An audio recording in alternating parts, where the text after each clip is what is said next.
안녕하세요. 결혼 10년차 30대 여성이에요. 인간의 불행은 나와 타인을 비교해서 생긴다는 글귀를 읽은 적이 있어요. 저는 지금껏 살면서 나를 타인과 비교해 본 적은 없지만 제 남편은 늘 저를 동서와 비교하곤 했어요. 처음에는 동서 기분을 맞춰주려고 그러나 보다 했는데 지금까지도 귀에 딱지가 않도록 그러니 미치겠더라고요. 그 꼴을 7년 넘게 보고 살다 보니 이제 남편뿐만 아니라 동서까지도 곱게 보이지가 않더라고요.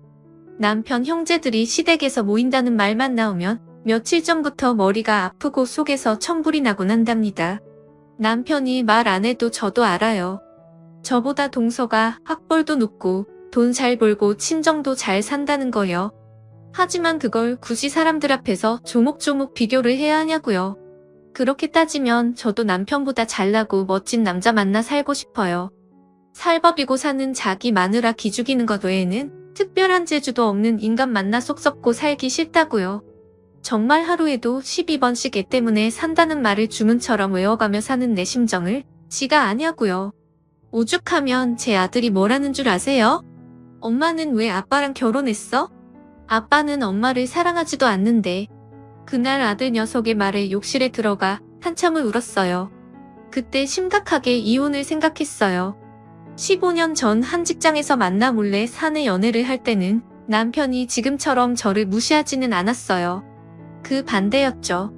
제가 비록 대학은 못 나왔지만 저희 부서에서 일 잘하기로 소문이 나서 남편도 제 칭찬을 많이 했었거든요.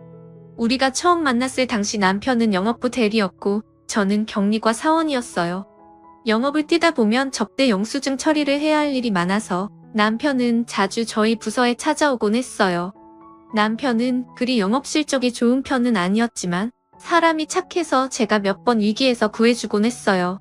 경비 처리가 안 되는 3만 원 이상 간이 영수증은 숱하게 도와주었고요. 오죽하면 저희과 과장님이 저보고 김대리 엄마냐고 했을 정도였어요. 그래서 회사 내에서 남편과 제가 사귀는 사이가 아니냐는 말도 제법 나오곤 했어요. 사실 그때까지 저는 남편을 남자로 생각한 적이 단 한 번도 없었어요. 나이 차이도 6살이나 나고 남편이 너무 아저씨 스타일이어서 더 그랬죠. 그런데 남편은 그게 아니었나 봐요.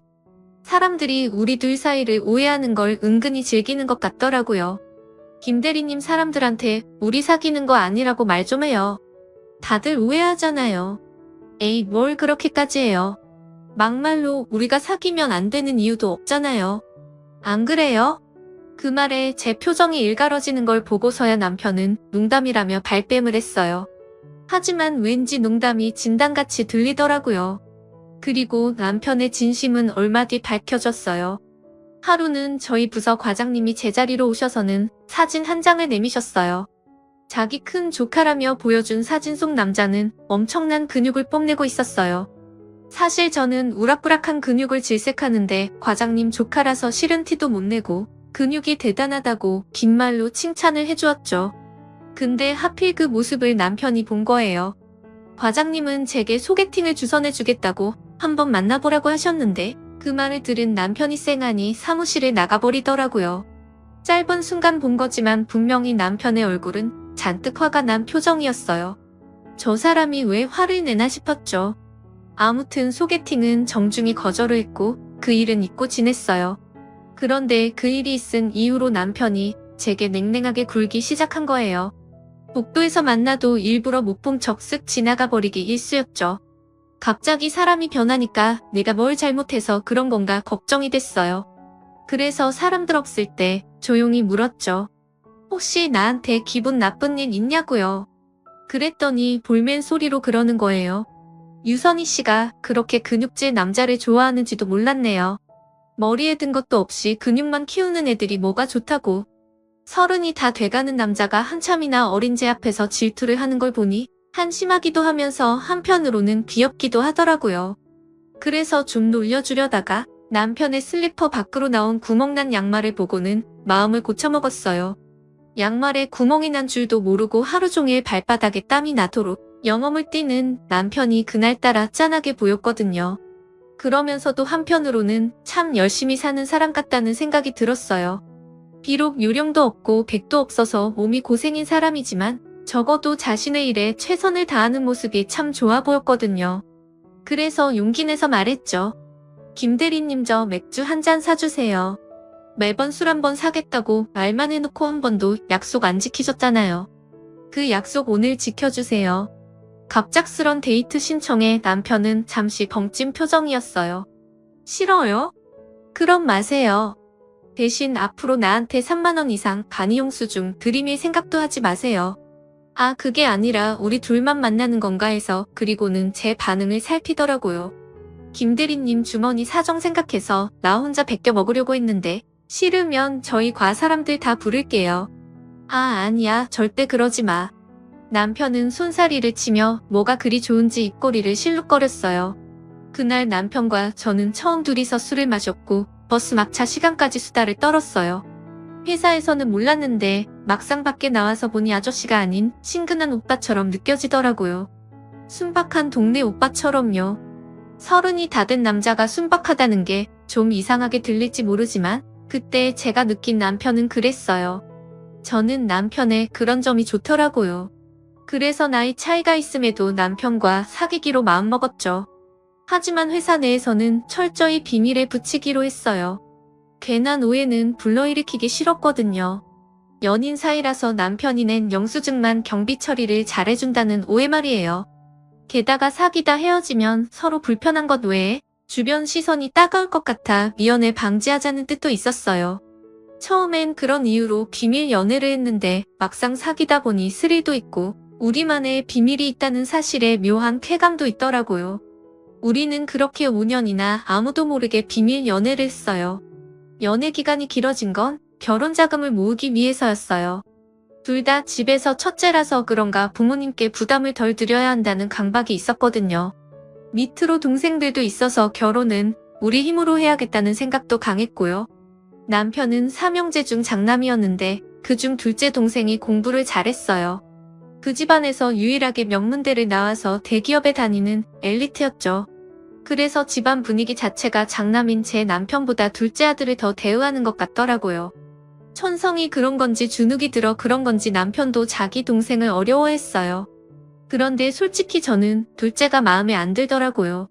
잘난 건 알겠는데 지 형 알기를 개똥으로 알았거든요. 형이 말하는데 툭 하면 뚝뚝 끊고 사사건건 형을 이기려 들었어요. 그러다 보니 막내 동생도 제 남편을 우습게 하는 것 같더라고요. 저희 집에서는 있을 수 없는 일이라 처음엔 많이 불편했어요.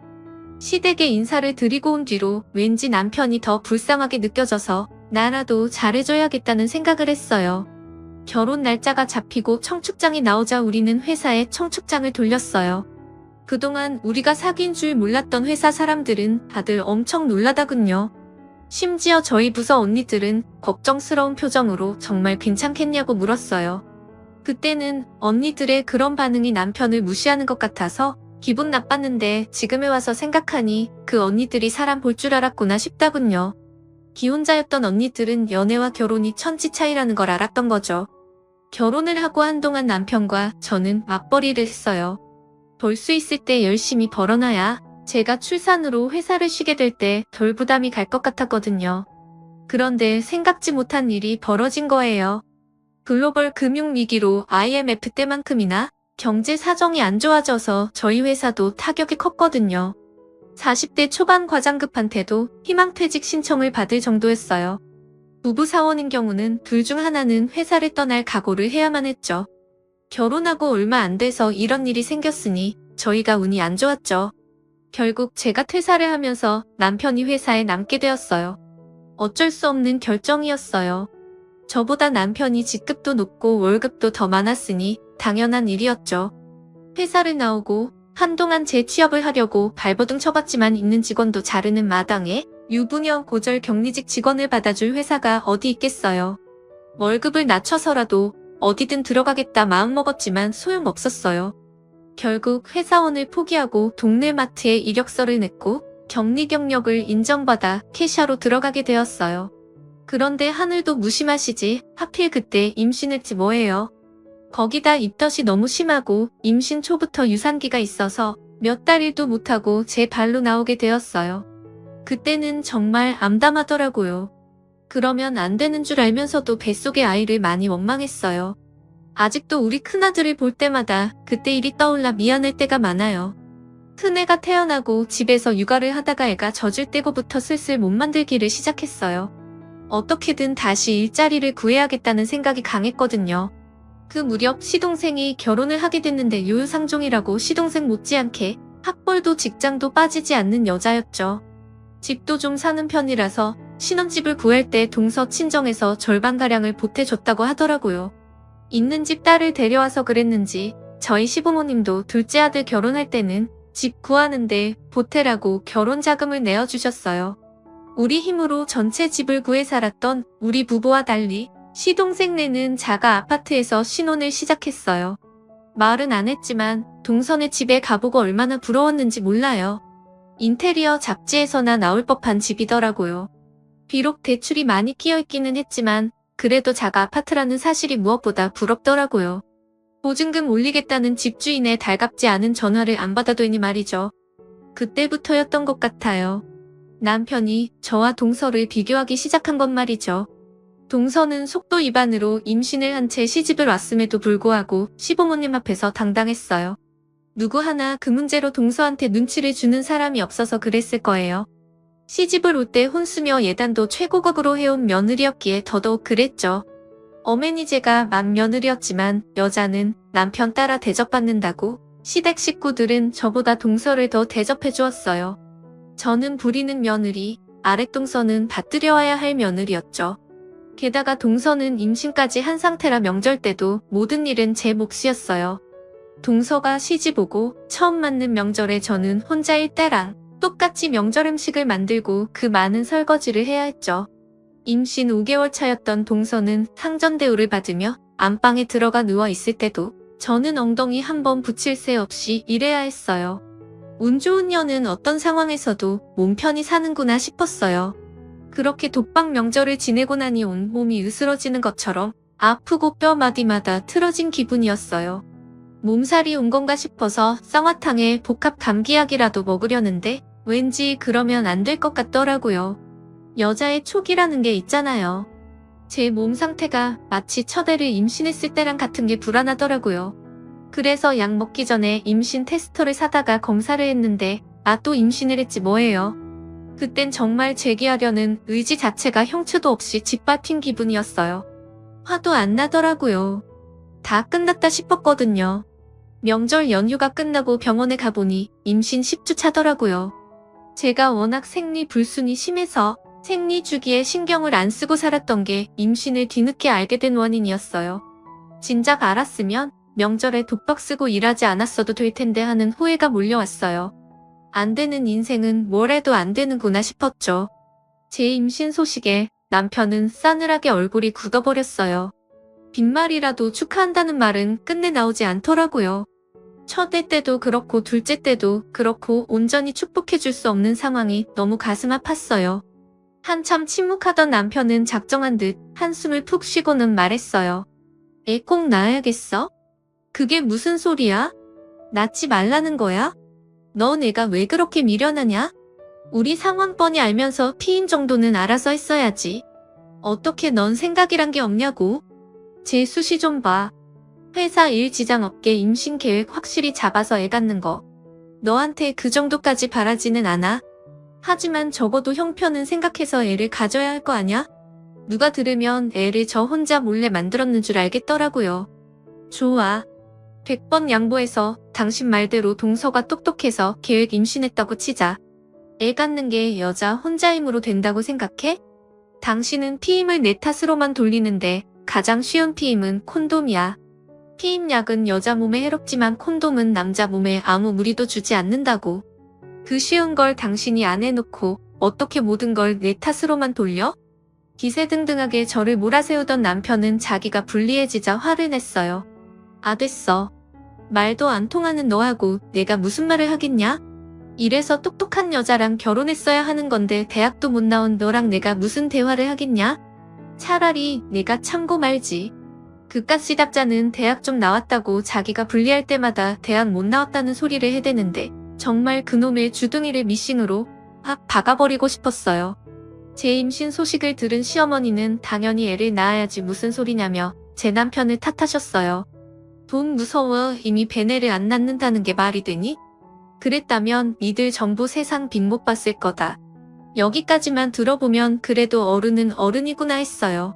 그런데 끝까지 들어보니 시어머니는 역시 시어머니더라고요.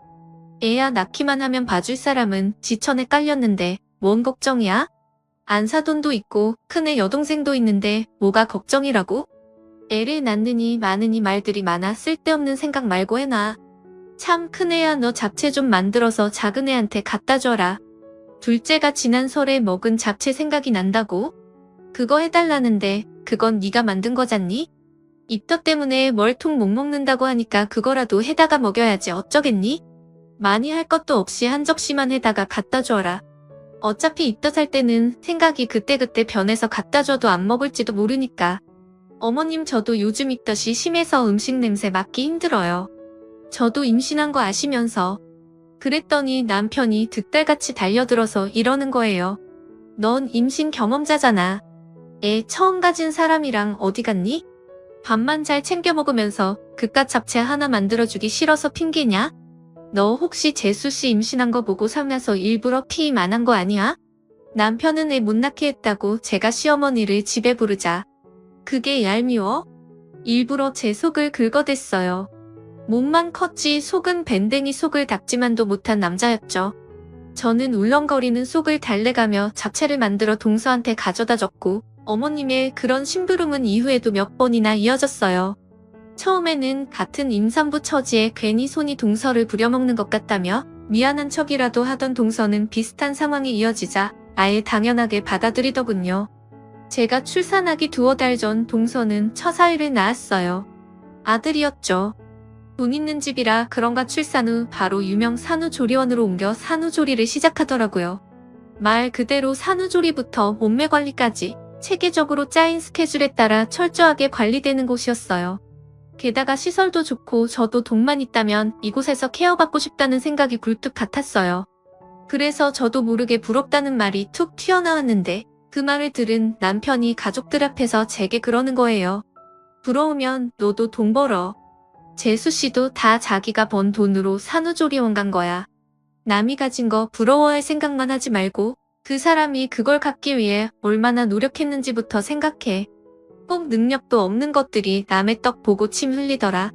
안 그래요, 재수씨?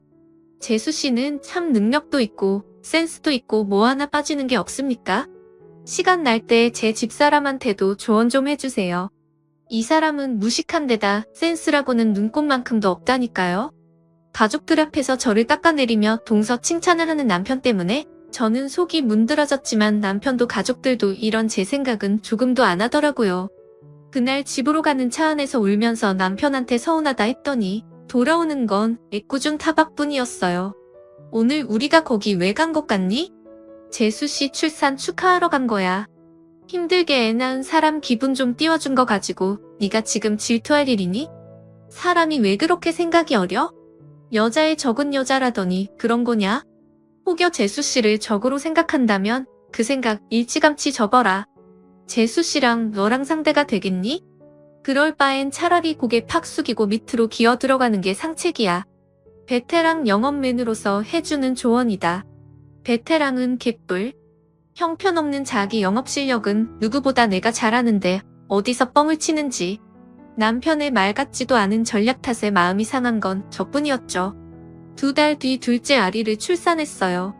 딸이었어요. 둘째를 낳지 말라고 했던 남편은 딸아이 재롱에 빠져서 지난날 자신의 과언은 생각도 못하는 것 같았어요. 그래도 애들한테 잘하니 그나마 다행이다 싶었죠. 둘째까지 낳고 보니 제게서 제 취업은 더욱 멀어져 버렸어요. 애들을 친정에 맡기고 일을 다닐 순 없었거든요.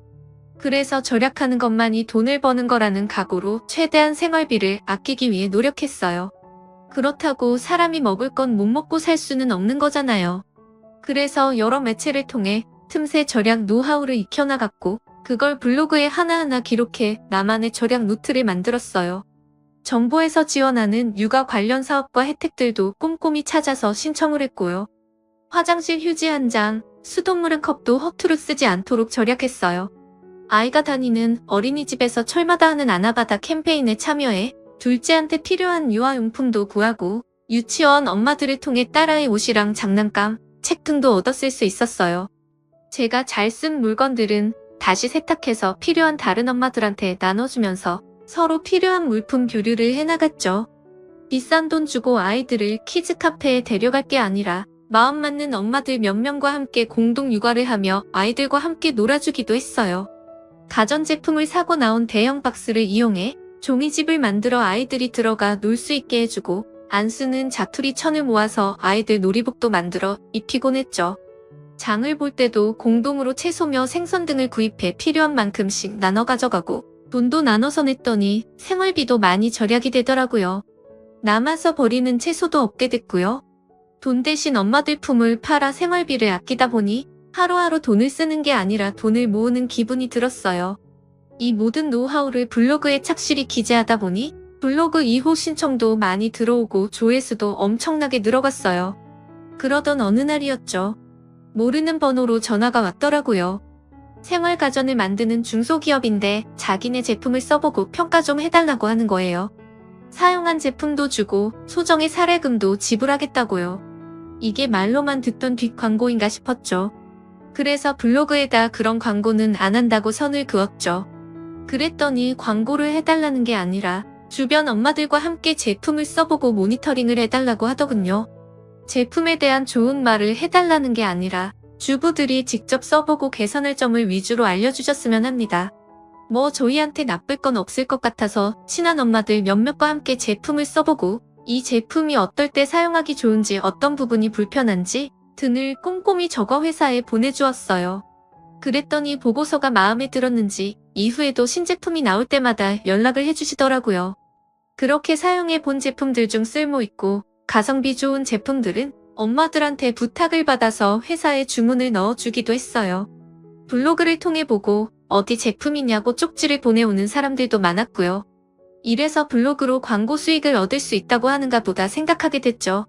하지만 절약 생활에 관한 제 블로그를 제품 홍보, 판매 수단으로 이용하다가 혹여 제품에 이상이 있어서 문제가 생기면 어쩌나 걱정이 되더라고요. 내 이름을 건 블로그에서 판 물건이면 내가 책임을 져야 하는 게 맞으니까요. 그래서 과감히 제품 문의나 구매 신청은 받지 않기로 했어요. 그리고는 오직 내가 습득한 생활의 노하우를 바탕으로 블로그를 채웠어요. 그랬더니 오히려 사람들한테 돈벌이가 아닌 정보로 승부하는 블로그란 인상을 줄 수 있어서 훨씬 호응이 좋더라고요. 물론 광고 수입은 없었지만요. 남편은 제가 일도 않고 집에서 애들이랑 놀고 있다고 생각했겠지만 저도 나름대로 절약을 통해서 생활비를 줄여나가고 있었어요. 제가 나가서 일을 하게 되면 고정된 수입은 생기지만 그만큼 내 아이들을 케어하는데 따로 들어야 할 비용이 들잖아요. 계산을 해보니 그 돈이 제가 직접 육아를 하며 절약하는 비용보다 더 들더라고요. 거기다 블로그를 통해 벌어들이는 수익까지 계산하면 제가 집에서 육아를 하는 게 이익이었죠. 그걸 모르는 남편은 마치 저를 집에서 놀고 먹는 식충이 취급을 했지만요.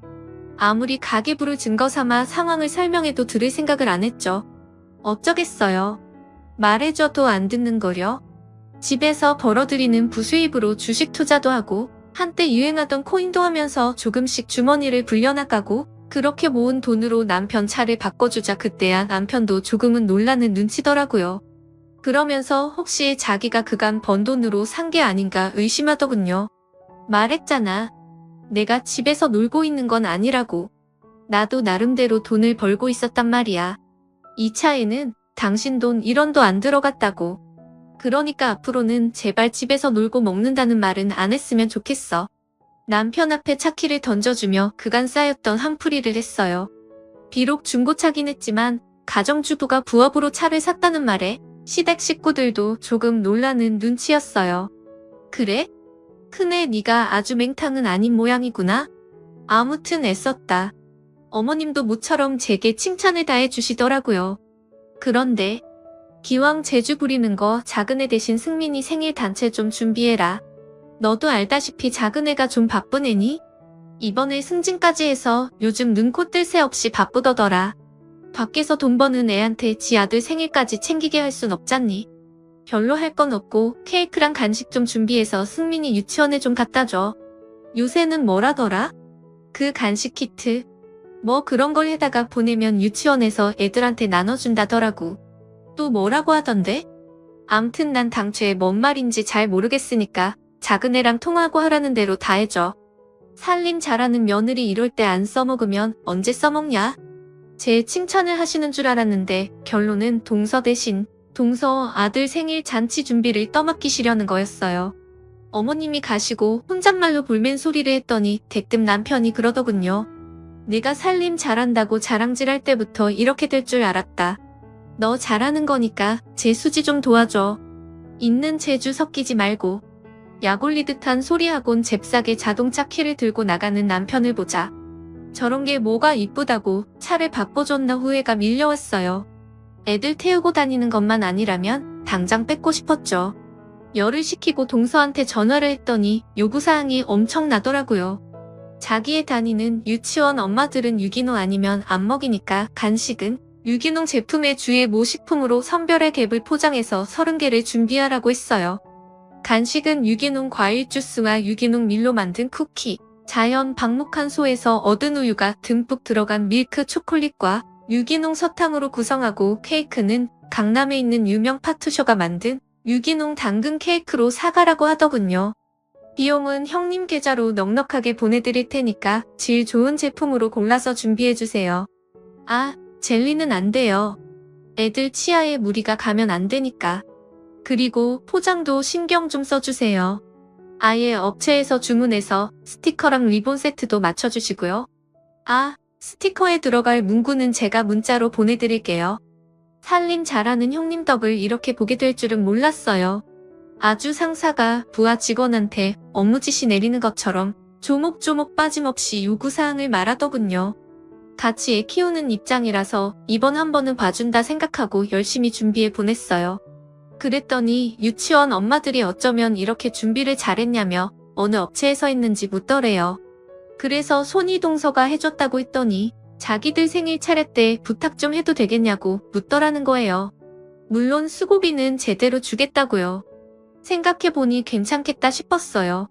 사실 뭐 그리 어려운 일도 아니고 한 이틀 고생하면 되니까요. 그 말을 들은 남편은 무릎을 치며 그러다군요. 역시 대기업 다니는 유능한 재수씨는 달라도 다르네. 당신이 집에서 노는 거 불쌍해서 이렇게 일감도 따다주고 자긴 정말 손아래 동서 잘 만난 줄 알아. 덕분에 한 몇 년 부수입 제대로 올리게 됐잖아. 당신은 그걸 말이라고 해? 이게 다 동서 덕분이라고? 그 놈의 재수씨 사랑 아주 눈물겹다. 결국 남편의 말에 이번에도 화만 제대로 나게 됐어요. 그런데 얼마 뒤 황당한 일이 벌어졌지 뭐예요. 결혼 10주년이라고 제게 사준 명품 백을 들고 오랜만에 만난 친구랑 백화점에 갔는데 거기 매장 직원이 제 가방을 보고는 짝퉁이라고 그러지 뭐예요.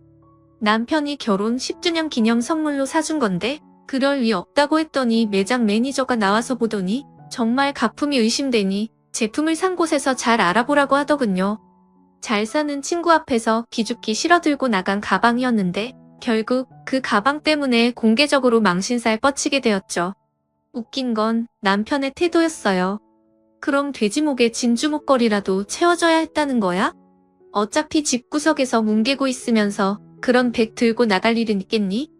제대로 쓰지도 못할 거 뭐하러 비싸게 정품을 사? 짝퉁도 이렇게 잘 나오는데 싫으면 쓰지 말던가. 돼지목에 진주 목걸이라니. 남편한테 저는 그런 존재였던 거예요.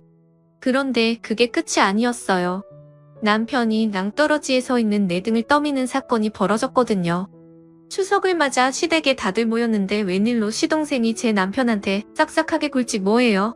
이어지는 말에 저는 기함을 토했죠. 형 무슨 돈으로 그런 걸 다 사보냈어?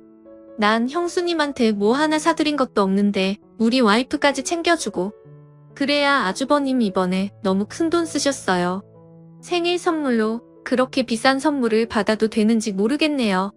도대체 남편이 뭘 좋길래 싸가지 부부가 이 난리를 치나 싶었어요. 남편은 간만에 어깨를 쫙 펴고 가진 생색을 다 내며 그러더군요. 저 그 정도는 버는 사람입니다. 걱정 마시고 편하게 쓰세요. 우리 집사람 백 하나 사주려고 백화점 갔다가 재수 씨 생일인 게 생각나서 하나 산 거예요. 부당하지 마세요. 백? 무슨 백을 샀길래 그래? 설마 자기 나한테 줬던 짝퉁백 동서한테도 사준 거야? 이 인간이 정말? 그거 들고 다니다 망신당하면 어쩌려고 그래? 그랬더니 동서가 토끼 눈을 하고 그러는 거예요. 형님 짝퉁이라뇨? 그거 정품 맞아요. 죄송한 말이지만 실은 제가 매장 가서 확인까지 했거든요. 이거 보세요. 이게 어딜 봐서 짝퉁이에요? 형님도 참. 동서는 생료랑 숄더백을 들어 보이며 활짝 웃었어요. 못해도 200은 되는 명품 백이었죠. 그걸 보자 발끝에서부터 뜨거운 기운이 끓어올랐어요. 표정은 그대로 굳어버렸고요. 그러자 남편이 위기감을 느꼈는지 말까지 더듬으며 변명을 하더군요. 여보, 그게 말이야. 재수 씨한테 가짜를 사줄 순 없잖아. 사람이 급이라는 게 있는데. 아니, 그렇다고 자기가 급이 낮다는 건 아니고. 미치겠네. 좋아. 솔직히 말할게. 고기도 먹어본 놈이 먹는다고. 저런 백도 들고 다녀본 사람이 들어야 폼도 나고 그런 거 아니야. 게다가 당신이 명품백 들어봤자 누가 그걸 정품이라고 믿겠어? 동대문 시장에서 산 짝퉁이라고 믿지. 그럴 바엔 부담 없고 모양 비슷한 짝퉁 들고 다니는 게 낫지 않아? 재수 씨야 회사에서 직급도 있고 워낙 있는 부티가 나는 사람이니까 정품 드는 게 맞지 않겠어? 내 말이 틀려? 틀리면 말해봐. 이놈이 기어이 그 주둥이로 황천길을 재촉하더라고요. 저는 온몸에 힘을 끌어모아 남편의 뺨을 쳤어요. 내 수준을 왜 내가 결정해? 내 수준이 바닥이니까 나도 너랑 같은 수준인 줄 아는 모양인데 착각 마. 나 회사 그만둘 때 부장님이 그러셨어. 회사에 필요한 건 네가 아니라 나라고. 자리 차지하고 앉아서 꼬박꼬박 월급만 받아가는 무능한 너 대신 나보고 회사에 남으라 그랬다고. 그런 걸 남편이라고 사정해서 회사에 남겨줬더니 내가 잘나서 그 자리에 붙어있는 줄 알지? 오작 고졸 출신 경리한테도 밀리는 새끼가 주둥이만 살아서 나불대는 꼴이라니? 내가 보기에 너는 급이라고 할 건덕지도 없는 놈이야. 쥐꼬리만한 네 월급 내가 재택으로 불리지 않았으면 목돈은커녕 흔적도 없이 사라졌을 거라고. 잘난 재수씨 보니까 내 옆에 있는 마누라가 하찮게 보이나 본데 너는 죽었다 깨도 내 재수씨 같은 여자 절대 못 만나. 넌 내 동생만큼 스펙이 안 되잖아. 내가 고졸이 나를 만난 게 실수인 것처럼 말하는데 아니야. 내가 똥통대학을 나오고 그저 그런 회사에 다니고 벌어놓은 돈도 없고 능력이 개판이라서 선택지가 없었던 것뿐이라고. 근데 어쩌냐? 고졸이 나한테까지 깔게 생겼는데 더는 너 같은 머저리랑은 살기 싫거든. 애들은 내가 데려갈게. 어차피 넌 애 키울 능력도 안 되는 놈이니까. 저는 그 길로 애들을 데리고 집으로 돌아왔어요. 그리고는 재산 목록을 정리해 재산 분할 계산을 했어요. 아이들 양육비도 산정하고 앞으로 먹고 살 방법도 떠올려 보았죠. 그동안 협업을 하자는 회사들이 꽤 있었는데 그 중에서 제가 일할 수 있는 업체를 골랐어요. 일단 이혼 전에는 큰 수익을 내서는 안 되기에 아이들 양육권을 받을 수 있는 선에서 수입을 제한했어요. 이혼 전에 만들어진 수입은 부부가 재산 분할을 해야 하니 저로서는 손해일 뿐이잖아요. 그래서 큰 수입은 얻을 수 있는 일은 나중으로 미루기로 한 거죠. 남편은 자기가 잘못했다며 이혼만은 안 된다고 울고불고 했지만 이미 저는 마음의 결정을 끝낸 뒤였죠. 그렇게 저는 남편과 이혼을 했어요. 양육권과 친권도 가져왔죠. 살던 전셋집은 빼서 남편과 나눠 가졌고 차는 남편이 타는 대신 저는 차 구입비의 절반을 현금으로 받았어요. 그리고 매달 두 아이의 양육비를 받기로 했죠. 이혼 후 저는 출판사와 계약을 맺고 블로그에 올렸던 살림 노하우를 바탕으로 책을 냈어요. 그리고 블로그를 통해 강연 의뢰를 받아 강연도 다니게 되었죠. 거기다 몇몇 회사들과 협업 계약을 맺고 모니터링을 통해 신제품 구상부터 출시까지 관여하게 되었죠. 내 아이들을 키워야 한다는 생각에 잠도 줄여가며 일을 한 덕분에 남편이 벌어다 준 돈으로 생활을 할 때보다 오히려 살림은 나아졌어요. 그리고 얼마 뒤 저는 난생 처음 경호원들의 에스코트를 받으며 팬사인회를 갖게 되었어요. 제가 출간한 책과 블로그의 성공 덕분이었죠. 그런데 하필 그 자리에서 남편과 만나게 된 거예요. 남편은 제 곁을 지키고 있는 경호원을 보고는 깜짝 놀라더군요. 솔직히 저도 처음 있는 일이긴 했지만 남편 앞에서만큼은 기죽기 싫어서 대수롭지 않은 일상의 일부인 것처럼 행동했어요. 그랬더니 남편이 한숨을 푹 쉬면서 그러더군요. 내가 내 복을 찬 것 같다. 나 얼마 전에 회사에서 나왔어. 뭐 쫓겨난 거지. 당신 말대로 나란 인간은 회사에서 월급이나 축내는 식충이 같은 놈이었더라고. 집에서는 동생한테도 치이는 못난 장남이고 아내란 자식들도 못 지킨 못난 가장이잖아. 실은 당신이 나보다 나은 사람인 걸 전부터 알고 있었는데 자존심이 상해서 인정하기 싫더라고. 그래서 일부러 재수 씨랑 비교하면서 당신 기죽이려고 했어. 당신이 못난 날 버리고 떠날까봐 두려워서 그랬던 것 같다. 너무 늦었지만 미안해. 남편은 고개를 푹 숙이고는 축 처진 어깨로 터벅터벅 걸어갔어요. 그 모습을 보니 안 됐다는 생각이 들기도 했지만 그렇다고 다시 남편의 손을 잡아주고 싶지는 않았어요. 그러기엔 그동안 제가 받은 상처가 너무도 깊었으니까요. 현재 저는 두 아이를 키우며 작은 업체를 꾸려가고 있어요. 아이들 생일이나 집들이, 홈파티, 그 밖에 크고 작은 집안 행사를 위한 물품 스타일링을 주로 맡고 있죠. 제 블로그를 통해 예약을 받고 있고 직원은 그동안 저와 공동 육아와 공동 장바구니 생활을 했던 제 아들 친구 엄마들이에요. 현명한 살림이 돈이 될 수 있다는 걸 아는 현명한 주부들이죠. 바쁜 직장인 엄마들을 대신해서 각종 키즈 파티도 대행하고 있는데 엄마들 입소문을 타고 예약이 밀려서 요즘은 행복한 비명을 지르고 있답니다. 비록 몸은 고단하지만 내 아이들에게 당당한 엄마로 살기 위해 오늘도 열심히 사랑하는 제게 많은 응원해주세요. 제 사연을 들어주셔서 감사드립니다. 들어주신 분들 모두 행복한 하루하루 보내시길 진심으로 바랍니다. 여러분 사연 댓글에 응원과 현명한 조언 부탁드려요. 좋아요와 구독은 저에게 큰 힘이 됩니다. 오늘도 좋은 일 가득하세요. 감사합니다.